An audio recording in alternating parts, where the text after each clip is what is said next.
Hi guys, இங்கே பாருங்க, இவ்வளோ பச்சை பசேல்னு இருக்கு ஊட்டி.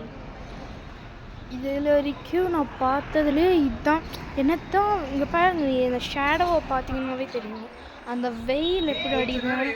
ஆனால் இங்கே பாருங்க, தரையில் கூட காலாக்க முடியல, ரொம்ப சில்லுன்னு இருக்கு. ஆனால் வந்து செருப்பு போட்டு நடந்துருக்கு. யாராய் வைங்க இங்கே போய் செருப்பை போட்டு நடந்திருக்கான்னு கேட்காதீங்க. ரொம்ப ரொம்ப சில்லுன்னு இருக்குது, முடியவே இல்லை. என்ன கூட பாருங்கள் எப்படி இருக்குன்னு பாருங்கள். இதெல்லாம் போட வேண்டிய அவசியமாக இது வரைக்கும் ஒரு தடவை கூட நான் இது போட்டதில்லை. பாருங்கள் எப்படி என்ன இந்த ஊட்டி என்னை போட வச்சிருச்சு. இங்கே பாருங்கள், இதெல்லாம் பாருங்கள் இவ்வளோ பச்சை பசேல் இருப்பா.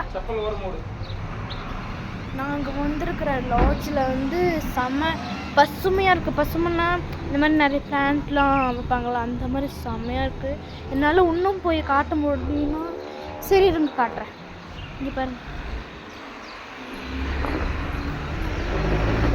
ரூமும் ரொம்ப வசதியாக இருக்குது. நான் நினச்சி பார்த்ததை விட ஊட்டி தான் பெஸ்ட்.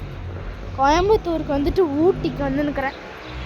பாருங்கள், டயரை வச்சு அழகு பண்ணிக்கோங்க.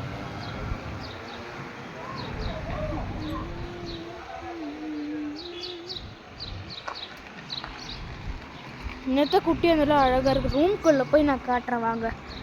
பாருங்க அவ்வளோ பசுமையாக இருக்கு. அப்படியே ஒரு என்ன சொல்கிறது, இந்த படத்துலலாம் காட்டுற மாதிரி அச்சத்தில் இருக்குது. நாங்கள் அந்த ரூம் குட்டியாக இருந்தாலும் எவ்வளோ பெருசாக இருக்கும். நான் வாங்க காட்டுறேன். அப்படியே வெளியே உட்காந்துடலாம்.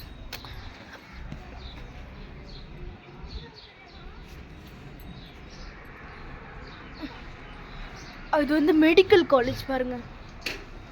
இதான் பெரிய மெடிக்கல் காலேஜ். இதில் என்ன விஷயம்னா, ஒரு இதில் கூட ஏசி இந்த ஃபேன் ஒன்றுமே இருக்கக்கூடாது, ஒன்றும் இருக்காது. அதுதான் இதில் பெரிய அதிசயம். இங்கே பாருங்கள், ஜூம் பண்ணி காட்டுறேன்.